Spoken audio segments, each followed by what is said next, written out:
नमस्कार,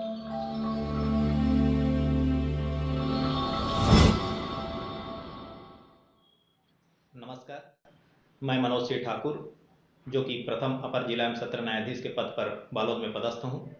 मैं यहाँ मीडिएशन प्रभारी भी हूँ। आज हम मीडिएशन के बारे में चर्चा करते हुए एक प्रशिक्षित मीडिएटर से उनसे उनका अनुभव साझा करेंगे। आज हमारे बीच श्री सुनील सोनी जी अधिवक्ता उपस्थित हैं।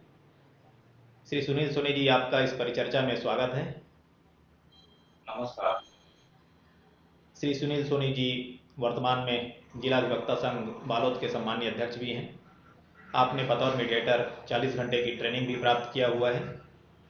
इनके अलावा जिला न्यायालय बालोद में 2 अन्य प्रशिक्षित मीडिएटर हैं, जिनमें माननीय श्री के विनोद कुजूर जिला एवं सत्र न्यायाधीश बालोद हैं तथा दूसरा प्रशिक्षित मीडिएटर मैं स्वयं हूँ। मीडिएशन के बारे में संक्षेप में भूमिका रखना चाहूँगा। पक्षकारों के मध्य विवादों को सुलझाने के लिए एक अच्छा माध्यम मीडिएशन भी है।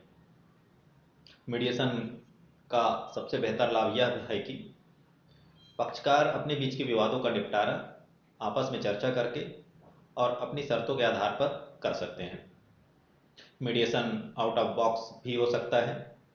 आउट ऑफ बॉक्स को इस तरह से समझते हैं, जैसे कि पति और पत्नी के बीच कोई विवाद है और फैमिली कोर्ट के समक्ष पत्नी ने पति के खिलाफ भरण पोषण के लिए आवेदन लगाई हुई है। उस न्यायालय के पीठासीन अधिकारी द्वारा रेफरल ऑर्डर मीडिएशन सेंटर भेजा जाता है, जहां नियत तिथि और समय पर पति और पत्नी चर्चा करने हेतु उपस्थित होते हैं।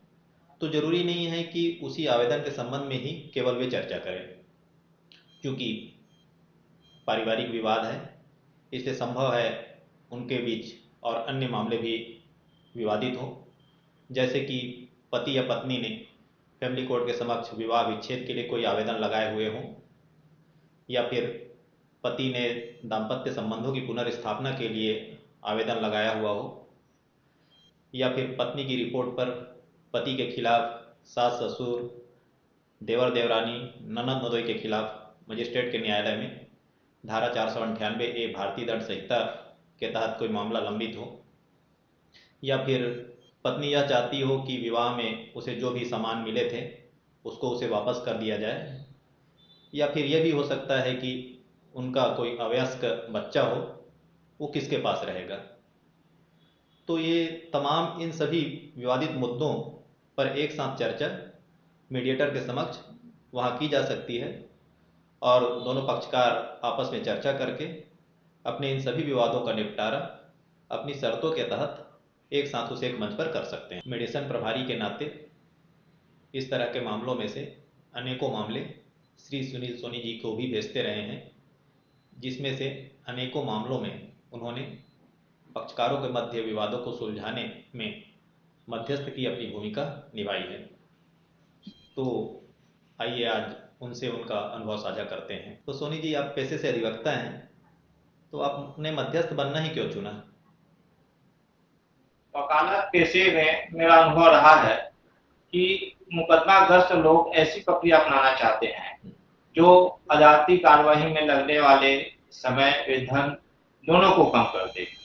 पक्षकार अपने समय व धन दोनों ही बचाना चाहते हैं, वे शीघ्र हल चाहते हैं। पक्षकार अपने वकील से ऐसी ही सुविधा की मांग करता है और इन्हीं सुविधा की मांग की पूर्ति के लिए मैंने मध्यस्थ बनना पसंद किया है। अच्छा, ये बताइए, ये मध्यस्थता विधि व्यवसाय में किस तरह से लाभप्रद है? जैसा कि मैंने अनुभव किया है कि क्लाइंट मुकदमे का जल्दी समाधान चाहता है। ऐसी अवस्था में वकील को मध्यस्थता प्रक्रिया अपनाना चाहिए। मध्यस्थता केंद्र से शीघ्र विश्लेषणात्मक समाधान करने का अवसर प्राप्त होता है। मुकदमे को जीतने के अवसर भी बढ़ जाते हैं। यही सफलता वकील को विधि व्यवसाय में संतुष्टि प्रदान करता है। जनता का यही सेवा वकील के विधि व्यवसाय के अवसर को बढ़ाता है। जैसा कि मुझे मालूम है कि आपके परिवार के अन्य सदस्य भी विधि व्यवसाय से जुड़े हुए हैं। आपके इन पृष्ठभूमि में मेरा यह मानना है कि मध्यस्थता केवल भारत में ही नहीं अपितु पूरे विश्व में एक प्रमुख विधिक परिदृश्य के रूप में उभर रहा है। आप क्या विचार रखते हैं? मैं आपके विचार से सहमत हूँ। मध्यस्थता केंद्र से सस्ता, सुलभ व शीघ्र समाधान प्राप्त होता है। इसलिए इस प्रक्रिया का उपयोग का सभी न्यायाधीशगण समर्थन करते हैं। इसमें दोनों पार्टी जीतने की स्थिति में रहते हैं। न्याय दिलाने की इस प्रक्रिया को विधि में भी उपबंधित किया गया है।